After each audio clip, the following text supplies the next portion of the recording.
Let's head to the voicemail of Truth and Reason. Hey guys, there's a lot of talk about the offense and their lack of an identity. Maybe they just want a balanced attack, 50-50 run pass, or just take what the defense gives you philosophy based on how the game is playing out. Or go to a particular team's weakness on a given Sunday and exploit it in the game plan while still showing that AFC North toughness. We have weapons all across the board, and I think Deshaun can manage it all quite well. What are your thoughts? Go Browns. As always, appreciate all the voicemails. I understand, Mac, what our voicemailer is calling is saying, but you kind of got to know who you are. So when you get into a tough, and it's going to take a while. It's not like, this is what we are. Let's go do it. You gotta figure out what you do well, and that becomes your identity. Yeah, and I think that, even calling back to last season, what did the Browns do really well when Joe Flacco became their quarterback? It was play action passing.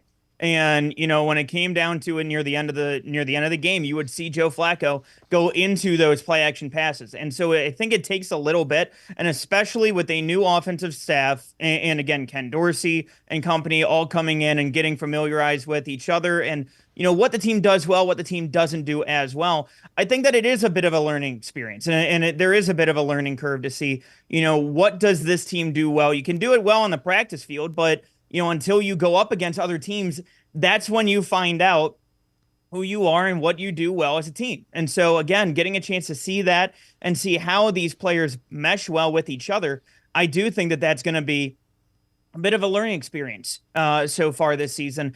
And again, I think that with the weapons that the Browns have at wide receiver, I do think that they can lean more on the passing game than they have in the past.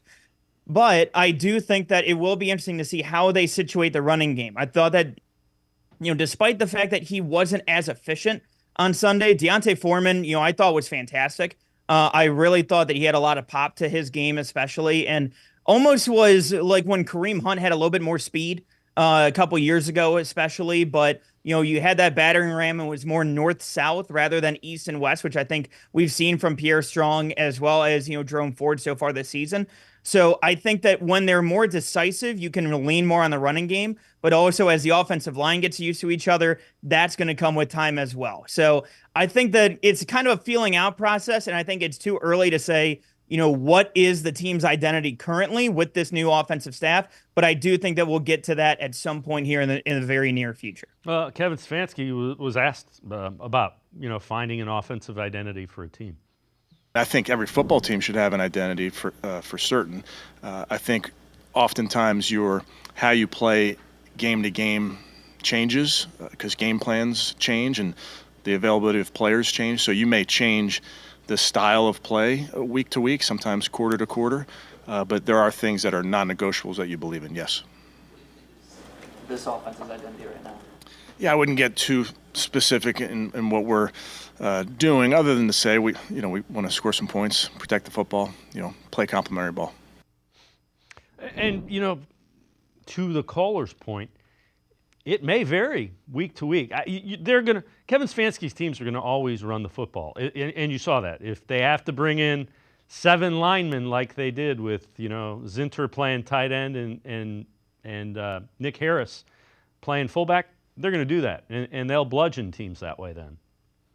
Yeah, and, I think it's funny, too, because you mentioned, bringing the extra offensive linemen, but they also, were among the league's leaders in going empty set and, going with the empty set formation. So you have the offensive linemen coming in, and then you also still have the duality of being able to go empty set with your wide receivers. And again, like you said, it might vary week to week, depending on what team you're playing, depending on how they play as well. But the fact that you have that versatility to be able to play both ways, I think is interesting. But I do think that for them, it's going to come over time, especially. And again, I do appreciate the Kevin Stefanski answer that he mixes in there every single week. But, for him scoring points, I get what you're trying to say. But at the same time, I do think that there is going to be a little bit of get those first downs, be more methodical. I think that that's more the way that we look at it versus, run versus pass. If you look at this past week, yes, they were able to get more yards on the ground, especially with Foreman and with Ford, especially there as well. But if you go ahead and look at the way that they were attacking the first down markers with the passing game, if you see the way that they had those long 10 play plus drives, throughout the game, I think that could be an identity rather than, oh, do we pass the ball or do we run the ball? We eat a chunk of clock. Whether we're passing it or running it, we're taking clock off regardless.